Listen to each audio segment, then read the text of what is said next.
สวัสดีค่ะ นิยายสั้นจบในตอนเรื่องเมียกำมะลอกับมาเฟียตัวร้าย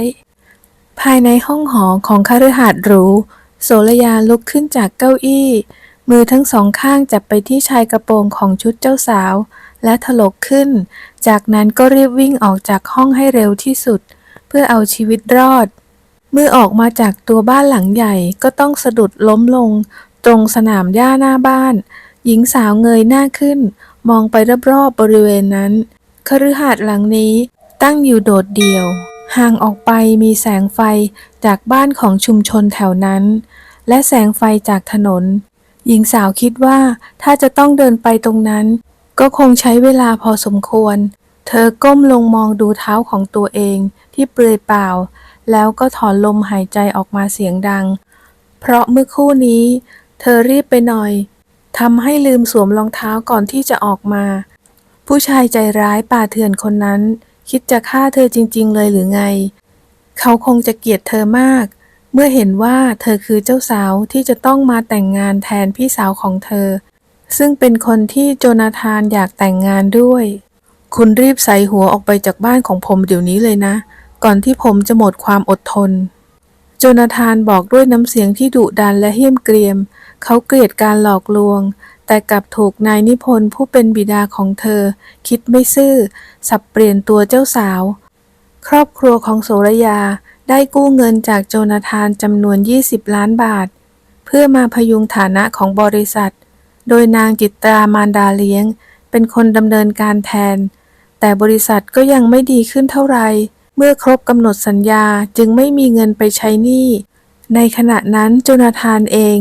ก็ได้ทำความรู้จักกับมาเรียมผู้เป็นลูกติดจากมารดาเลี้ยงของเธอและเกิดความพึงพอใจจึงให้เลขาของเขายื่นข้อเสนอกับนายนิพนธ์หากให้มาเรียมแต่งงานกับเขาหนี้สินทั้งหมดตามสัญญาเขาจะยกให้แต่ทว่า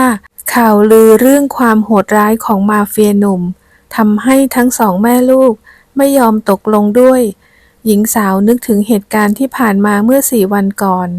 ที่นางจิตราบังคับให้เธอแต่งงานกับโจนาธานแทนมาเรียมโสไม่แต่งนะคะคุณพ่อทำไมต้องบังคับโสด้วยในเมื่อนายมาเฟียนั่นเขาอยากแต่งงานกับพี่เรียมหญิงสาวยืนยันเสียงเข้มเพราะมันไม่ใช่ความผิดของเธอเลยสักหน่อยทำไมเธอต้องไปแต่งงานเพื่อปลดหนี้สินมากมายที่แม่เลี้ยงของเธอเป็นคนก่อขึ้นด้วยต้องให้หล่อนกับลูกสาวเป็นคนชดใช้ถึงจะถูกถ้าลูกไม่ยอมแต่งบริษัทของตระกูลเราที่สร้างสมมาก็จะถูกยึดรวมทั้งบ้านหลังนี้ด้วยนะลูกสิ้นคำพูดนั้นบิดาของเธอก็ร่ำไห้ออกมาซึ่งตั้งแต่เกิดมาหญิงสาวยังไม่เคยเห็นมุมอ่อนแอของผู้เป็นบิดามาก่อนเลยแต่คราวนี้เขาคงเสียใจมากที่จะต้องสูญเสียทุกอย่างไปโสระยาบีบมือหนาของบิดาแน่นอย่าเสียใจเลยนะคะคุณพ่อในตอนนี้คุณจิตราเธอพาพี่เรียมไปอยู่กับญาติของเขาที่อเมริกาแล้วเหลือแค่เรา2 คนที่จะต้องหาเงินมาใช้หนี้ทั้งหมดหญิงสาวอ้าปากค้างด้วยความตกใจไม่คิดเลยว่า2 แม่ลูกซึ่งเป็นผู้ที่ใช้เงินมากที่สุดจะทิ้งปัญหาไว้ให้กับผู้เป็นบิดาและตัวเธอยิ่งเห็นบิดาร้องไห้หญิงสาวก็ยิ่งเจ็บปวดใจจึงตัดสินใจให้ความช่วยเหลือคุณพ่อไม่ต้องคิดมากนะคะโสยอมแต่งงานแทนพี่เรียมค่ะหลังจากนั้นหญิงสาวก็ได้เข้าพิธีแต่งงานกับโจนาธานซึ่งทั้ง2 คนไม่เคยเห็นหน้ากันมาก่อนแต่เขาก็จำได้ดีว่าเธอไม่ใช่มาเรียมผู้หญิงคนที่เขาอยากได้มาเป็นภรรยาและในคืนวันส่งตัวของบ่าวสาวเข้าห้องหอเมื่อแขกและผู้ใหญ่กลับไปหมดแล้วชายหนุ่มจึงไล่โสระยาออกจากบ้านทันทีเขากล่าวหาว่าเธอเป็นพวก18 มงกุฎหวังจะมาหลอกเขาหญิงสาวพยายามอธิบายทุกอย่างให้กับโจนาธานได้ฟังว่าพี่สาวของเธอกับมารดาได้ย้ายไปอยู่ที่อเมริกาแล้วและจะไม่กลับมาที่เมืองไทยอีกในขณะนั้นก็ได้มีแสงไฟจากรถยนต์สาดส่องมาจากทางด้านหลังรถยนต์คันนั้นบีบแตรเสียงดังรั่นโสระยารีบวิ่งเข้าไปข้างทางแต่รถคันนั้น กลับเลี้ยวเข้ามาดักหน้าของเธอเอาไว้ขึ้นรถมาเร็วเสียงทุ้มของโจนาธานดังขึ้นเมื่อเห็นว่าเป็นใครเธอจึงรีบหันหลังกลับและเตรียมจะวิ่งออกไปจากบริเวณนั้นแต่ทว่าชายหนุ่มก็เปิดประตูรถลงมาแล้ววิ่งตามเธอมาติดๆเขาคว้าแขนเรียวของเธอเอาไว้ได้แล้วรีบตวัดร่างบางขึ้นพาดบนบ่าก่อนจะเดินไปที่รถร่างบางของโสรยาดิ้นไปมาและรัวกำปั้นไปที่แผ่นหลังของเขาปล่อยฉันลงเดี๋ยวนี้นะช่วยด้วยค่ะช่วยด้วยหยุดร้องได้แล้วที่นี่ไม่มีใครได้ยินเสียงของเธอหรอกชายหนุ่มเปิดประตูรถแล้วโยนร่างของเธอเข้าไปก่อนที่จะล็อกประตูแล้วเดินอ้อมมาอีกฝั่งเพื่อขับรถกลับไปที่บ้านจากนั้นก็พาเธอลงจากรถและเข้าไปภายในบ้าน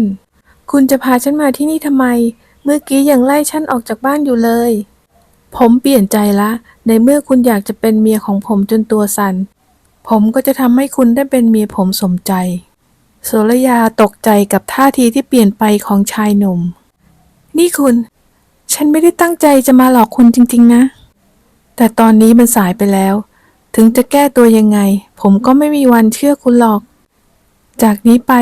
ยอมรับชะตากรรมในสิ่งที่ตัวเองได้ทำเอาไว้ก็แล้วกันเพราะการเป็นเมียของมาเฟียมันไม่ง่ายอย่างที่คิดหรอกนะหญิงสาวชะงักไปชั่วครู่แต่ก็พยายามทำใจดีเข้าสู้ฉันยอมทำทุกอย่างขอเพียงแค่คุณปลดภาระหนี้สินให้กับคุณพ่องั้นเราก็มาเริ่มกันเลยพูดจบชายหนุ่มก็ดึงร่างบางเข้ามาใกล้ก่อนที่จะอุ้มไปวางที่เตียงใหญ่เขาผลักร่างบอบบางให้นอนลงแล้วแนบริมฝีปากลงไปที่ริมฝีปากนุ่มอย่างไม่ปราณีจากอาการเงอะงะกับเสียงร้องอู้อี้ในลำคอและมือไม้ที่เย็นเฉียบราวกับน้ำแข็งทำให้ชายหนุ่มต้องถอนริมฝีปากออกและก้มลงมองใบหน้าที่ตื่นตระหนกเขาจึงรู้ว่าเธอไม่ประสีประสาเรื่องอย่างว่าเลยแม้แต่น้อยเอาละวันนี้ผมจะยังไม่ทำอะไรคุณไปอาบน้ำเปลี่ยนเสื้อผ้าเถอะพูดจบก็เดินออกจากห้องไปพร้อมกับสีหน้าขบขันหญิงสาวจึงรีบลุกขึ้นแล้วรีบเข้าไปในห้องน้ำเพื่อจัดการกับตัวเองเมื่อออกมาจากห้องน้ำแล้วก็พบว่าร่างสูงใหญ่นอนราบอยู่บนเตียงนุ่มดวงตาปิดสนิทโสรยาจึงหยิบหมอนอีกใบที่เหลือไปนอนที่โซฟาตัวยาวติดกับหน้าต่างแล้วเอื้อมมือไปปิดไฟก่อนที่จะล้มตัวลงนอนอดคิดถึงผู้เป็นบิดาไม่ได้ป่านนี้จะเป็นเช่นไรแล้วจึงผล็อยหลับไปในที่สุดเช้าของวันใหม่โสรยาก็ต้องตกใจสะดุ้งตื่นเมื่อได้ยินเสียงเรียกของโจนาธานนี่คุณตื่นได้แล้วหน้าที่ของคุณคือเตรียมอาหารตั้งโต๊ะรอในทุกเช้าก่อนที่ผมจะออกไปทำงานได้ค่ะเดี๋ยวฉันจะลงไปทำเดี๋ยวนี้หญิงสาวรีบทำธุระส่วนตัวแล้วรีบเข้าครัวในทันทีโชคดีที่เธอยังพอมีฝีมือในการทำอาหารอยู่บ้างใช้เวลาไม่นานนักเธอก็ได้อาหารเช้าเป็นข้าวต้มกุ้งร้อนๆตั้งโต๊ะรอชายหนุ่มจากนั้นจึงตักใส่ถ้วยสำหรับตัวเองแล้วเข้าไปนั่งทานเงียบๆในครัวเพียงลำพังท่ามกลางความแปลกใจของบรรดาสาวใช้ที่มาคอยเป็นลูกมือคุณผู้หญิงไม่ไปนั่งทานที่โต๊ะกับคุณผู้ชายหรอกเหรอคะอ๋อพอดีฉันหิวมากนะจ้าหลังจากที่โจนาธานทานอาหารเช้าเรียบร้อยแล้วโสรยาก็หยิบเสื้อสูทสีดำเดินตามออกมาส่งชายหนุ่มขึ้นรถคันหรูที่บอดี้การ์ดของเขาเตรียมจอดรออยู่ก่อนแล้วบริเวณหน้าคฤหาสน์หญิงสาวได้ทำหน้าที่ภรรยาของมาเฟียหนุ่มเป็นเวลาเกือบเดือนแล้วซึ่งอันที่จริงก็เปรียบเสมือนคนรับใช้ส่วนตัวของเขามากกว่าแต่หญิงสาวก็ต้องอดทนเดี๋ยววันนี้คุณแต่งตัวดีๆหน่อยนะผมจะพาออกไปทำธุระข้างนอกแต่ฉันมีเสื้อผ้ามาไม่กี่ชุดนะคะแต่ก็จะทำให้ดีที่สุดค่ะหญิงสาวหายขึ้นไปที่ชั้นบนราวครึ่งชั่วโมงก็กลับลงมาด้วยชุดกระโปรงกึ่งสูทสีดำเรียบๆก้าวผมสูงขึ้นแบบเรียบง่ายแต่กลับดูหรูจนทำให้โจนาธานจ้องมองตาไม่กระพริบจากนั้นรถยนต์คันหรูก็ได้พาเดินทางมาที่บ้านของเสียกรรชัยเพื่อทวงถามหนี้สินจำนวน80 ล้านบาท ที่เสียกรรชัยยืมไปตั้งแต่2 ปีที่แล้ว และยังเลยกำหนดจ่ายคืนมา3 เดือนแล้ว ซึ่งเสียกรรชัยก็ผัดผ่อนมาตลอด โจนาธานก้าวลงจากรถพร้อมกับโสรยา คุณแค่นั่งข้างๆผมทำตัวตามสบายไม่ต้องพูดอะไรทั้งนั้น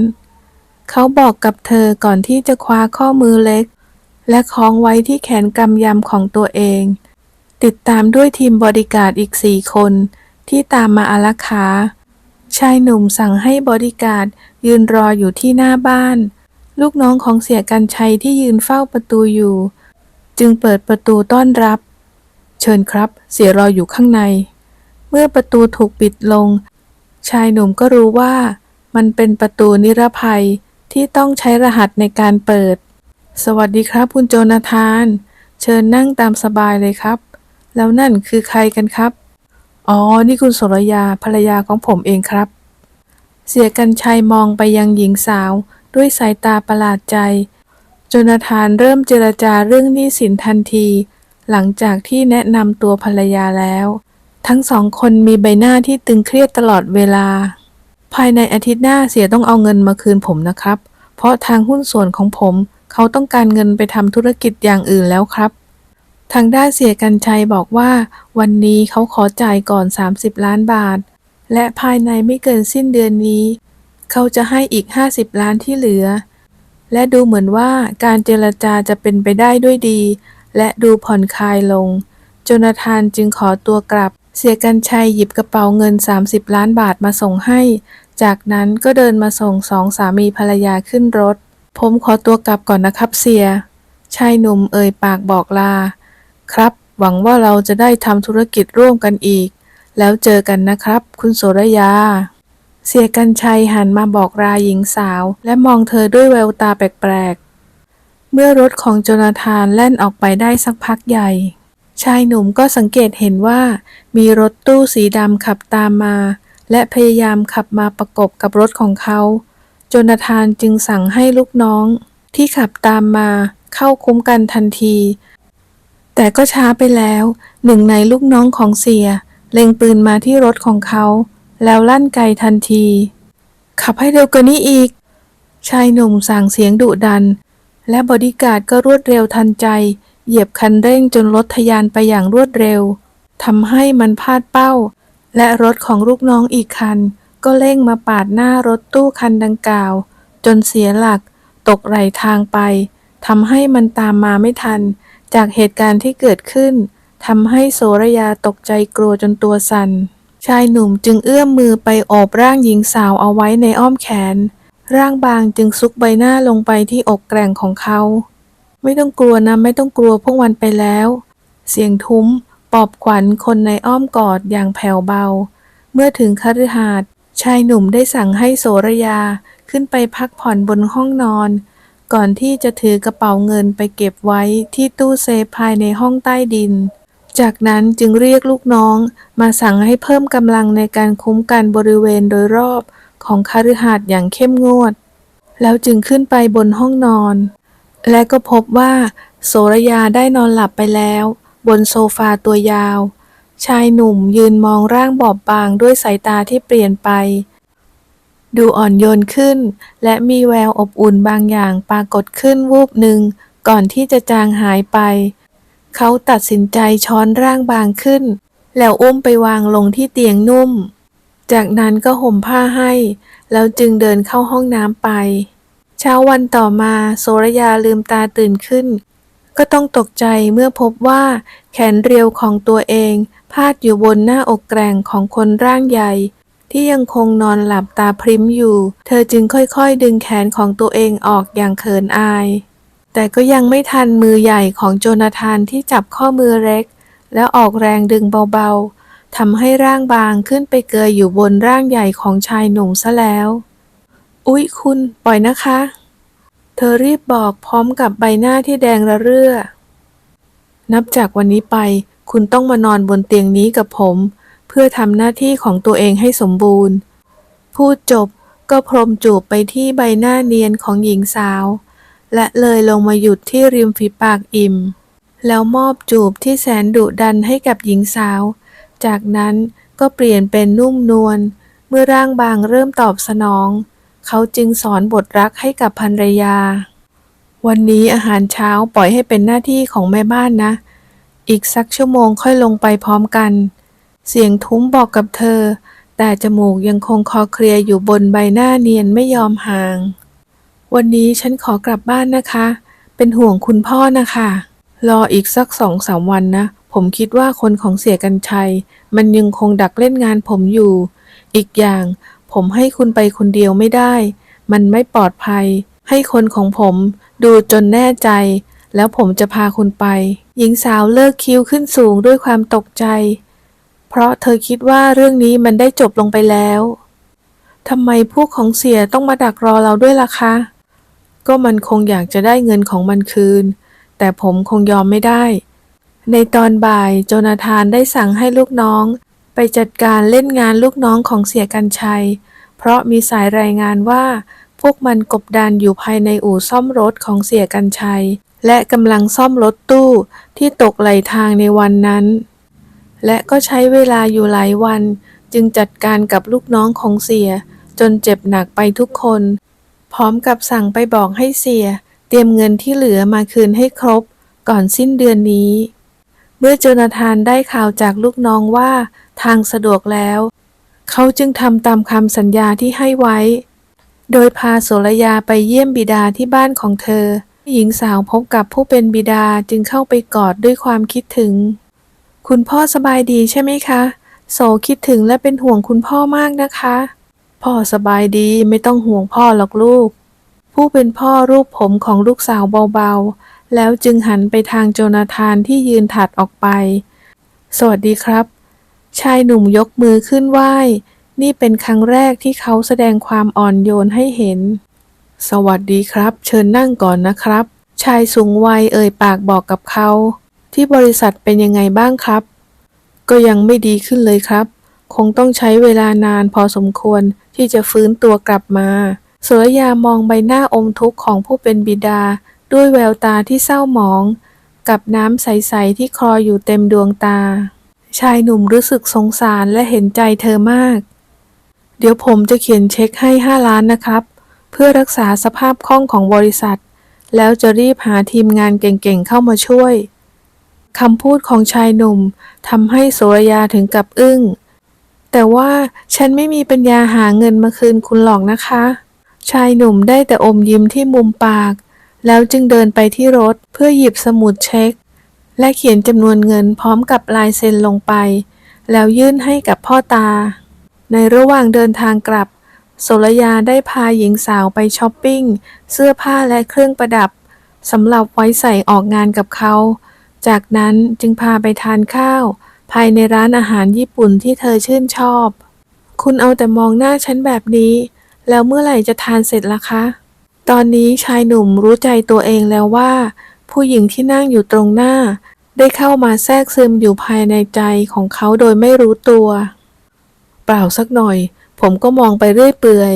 สองหนุ่มสาวพูดคุยกันอย่างถูกคอในระหว่างนั้นเสียงโทรศัพท์มือถือของโจนาธานก็ดังขึ้นและเป็นลูกน้องของเขาเอง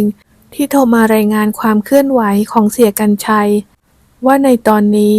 เขากำลังรวบรวมลูกน้องเพื่อทำอะไรสักอย่างให้เจ้านายระวังตัว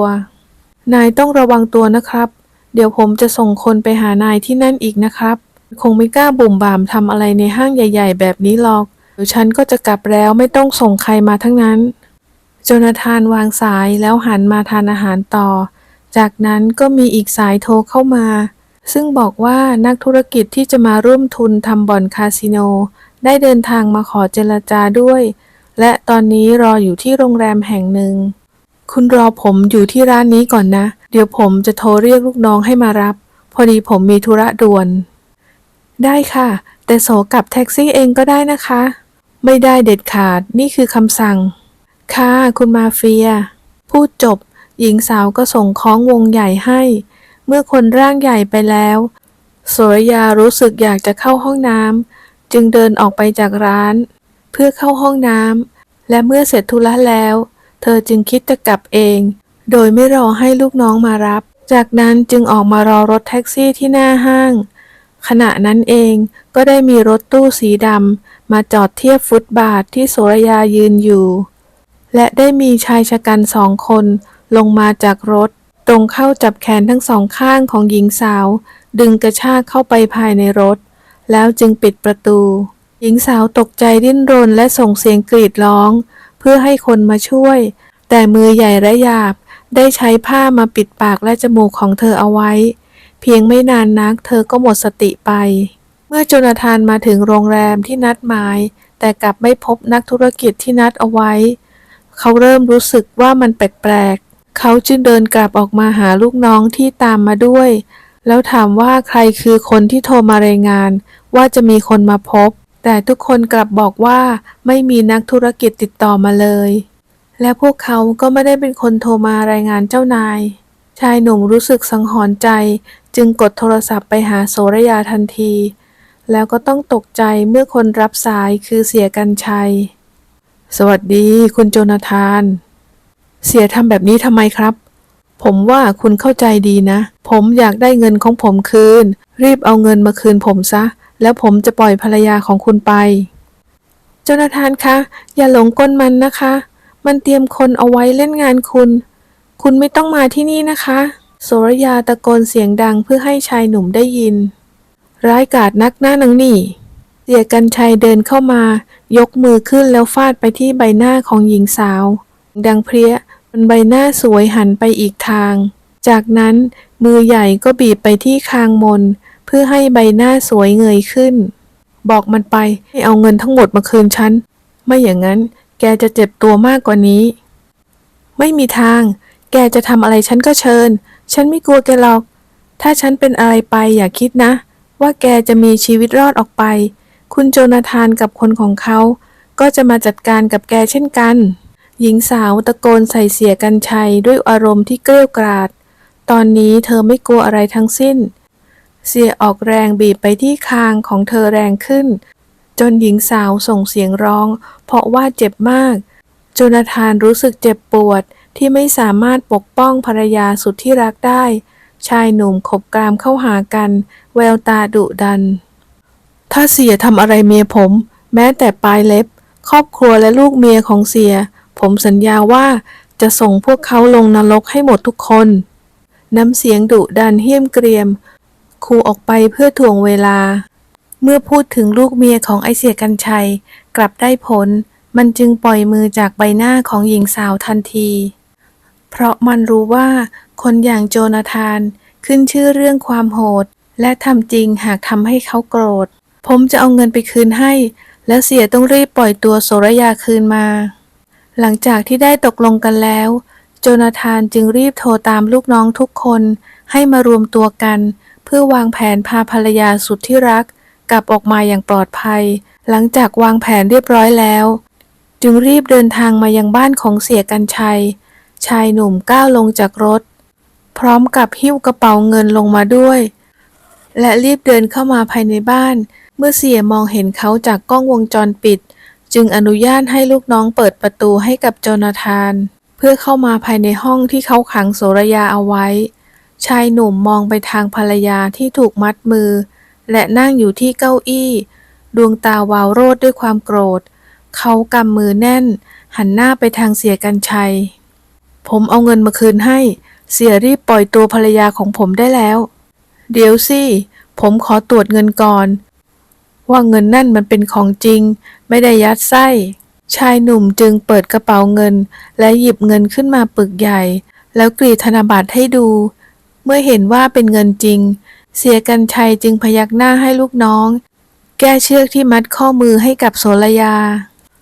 ยื่นกระเป๋าเงินมาให้ผมเดี๋ยวผมจะส่งเมียคุณคืนให้ชายหนุ่มพยักหน้ารับเสียกรรชัยจึงดึงแขนของหญิงสาวมาหยุดอยู่ตรงหน้าโสระยามองใบหน้าของสามีด้วยแววตาเป็นห่วงจากนั้นโจนาธานจึงวางกระเป๋าเงินลงไปที่พื้นเสียส่งภรรยาของผมมาไอเสียกรรชัยดันหลังของโสระยาให้เดินออกไปหาชายหนุ่ม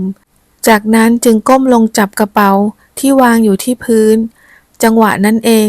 ลูกน้องของเสียก็ได้ชักปืนออกมาแล้วเล็งไปที่โสระยาก่อนที่มันจะเหนี่ยวไกลออกไป แต่ทว่าโจนาธานก็ได้คาดเดาเอาไว้แล้ว เขาจึงระมัดระวังตัวตลอดเวลา ชายหนุ่มรีบดึงร่างของภรรยามาสวมกอดไว้ แล้วพลิกตัวบางร่างบางนั้นได้ทัน พร้อมกับยิงสวนไปที่ลูกน้องของเสียจนล้มฟุบลงไปที่พื้น หญิงสาวสะดุ้งสุดตัวยกแขนขึ้นโอบกอดร่างของสามีเอาไว้แน่น ขณะเดียวกันนั้น ลูกน้องของโจนาธานก็ได้พังประตูเข้ามาช่วยได้ทันพอดีบอดี้การ์ดของเขา2 คนเข้าไปถึงตัวของเสียกรรชัยแล้วกระชากกระเป๋าเงินคืนกลับมาแล้วจึงจัดการซ้อมเสียจนน่วมไปทั้งตัวคุณเจ็บตรงไหนหรือเปล่าคะโสรยารูปไปที่แผ่นหลังของชายหนุ่มและจับร่างใหญ่หมุนไปมาด้วยความเป็นห่วงผมไม่เป็นอะไรเลยดูนี่สิเสื้อกันกระสุนหนาขนาดนี้เขาปลดกระดุมเสื้อนอกออกเผยให้เห็นเสื้อกันกระสุนที่สวมเอาไว้ด้านในโสตกใจหมดเลยค่ะคิดว่าคุณถูกยิงนะสิคะเรารีบออกไปจากที่นี่กันเถอะอยู่นานอาจจะไม่ปลอดภัยชายหนุ่มพยักหน้าให้กับบอดี้การ์ดคนสนิทคล้ายจะส่งสัญญาณให้จัดการเก็บหลักฐานให้เรียบร้อยก่อนที่จะจับมือของโสรยาแล้วรีบพาเดินออกไปด้านนอกอย่างรวดเร็วเมื่อขึ้นมาบนรถได้ชายหนุ่มก็สั่งให้คนขับพาเขาไปส่งที่คฤหาสน์หลังใหญ่ทันทีผมขอโทษนะที่ทำให้คุณตกใจจนเสียขวัญแบบนี้พูดจบก็ดึงร่างบางเข้ามาในอ้อมแขนกำยำของตนไม่เป็นไรค่ะโสเข้าใจและยอมรับได้แล้วหญิงสาวซุกใบหน้างามกับอกแกร่งของเขาที่เธอรับรู้ได้ว่ามันแสนอบอุ่นยิ่งนักเป็นเมียมาเฟียมันไม่ง่ายเลยใช่ไหมไม่ง่ายค่ะแต่ก็ไม่ได้ยากเกินไปดวงตาคู่คมของชายหนุ่มจ้องมองลึกลงไปที่ดวงตาคู่สวยพร้อมกับก้มลงมามอบจุมพิษที่ดูดดื่มให้กับภรรยาเช้าวันต่อมาลูกน้องของโจนาธานเข้ามารายงานว่าเสียกรรชัยตอนนี้นอนรักษาตัวอยู่ที่โรงพยาบาลและได้ติดต่อเข้ามาแล้วว่าจะรีบหาเงินส่วนที่เหลือมาคืนให้ภายในสิ้นเดือนนี้เมื่อเรื่องเลวร้ายได้ผ่านพ้นไปแล้วโจนาธานก็ได้พาโสรยาไปพักผ่อนยังหาดส่วนตัวที่จังหวัดภูเก็ตคิดยังไงคะถึงพาโสมาที่นี่หญิงสาวเอ่ยถามขึ้นขณะที่ทั้งสองจูงมือกันเดินเล่นบนชายหาดที่มีทรายขาวละเอียดนุ่มเท้าผมก็พาภรรยาของผมมาฮันนีมูนนะสิครับตั้งแต่วันที่เราแต่งงานกันเรายังไม่ได้ไปฮันนีมูนที่ไหนกันเลยนะเขาพูดด้วยน้ำเสียงที่นุ่มนวลและหันมาเชยคางมนขึ้นจากนี้ไปผมสัญญาว่าจะไม่ให้คุณต้องเสี่ยงชีวิตแบบนี้อีกแล้วผมจะรอบคอบให้มากกว่านี้และจะไม่ยุ่งกับงานสีเทาๆอีกเป็นอันขาดชายหนุ่มจูบไปที่แก้มเนียนแล้วมาหยุดนิ่งที่ริมฝีปากอิ่มโสรยารับรู้ถึงความสุขและความหวานที่เขามอบให้ท่ามกลางพระอาทิตย์สีทองสวยที่กำลังตกและหายไปในทะเลโจนาธานพร้อมที่จะดูแลเธอไปตลอดชีวิตและโสรยาเองก็พร้อมที่จะอยู่เคียงข้างไปกับเขาตลอดไปเช่นกันถึงแม้ว่าชีวิตของเธอจะต้องมีความเสี่ยงแต่เธอก็อยากเสี่ยงไปพร้อมๆกับผู้ชายที่เธอรักที่สุดจบบริบูรณ์ฟังนิยายจบแล้วอย่าลืมกดติดตามกดไลค์เป็นกำลังใจให้แอดด้วยนะคะขอบคุณมากๆค่ะ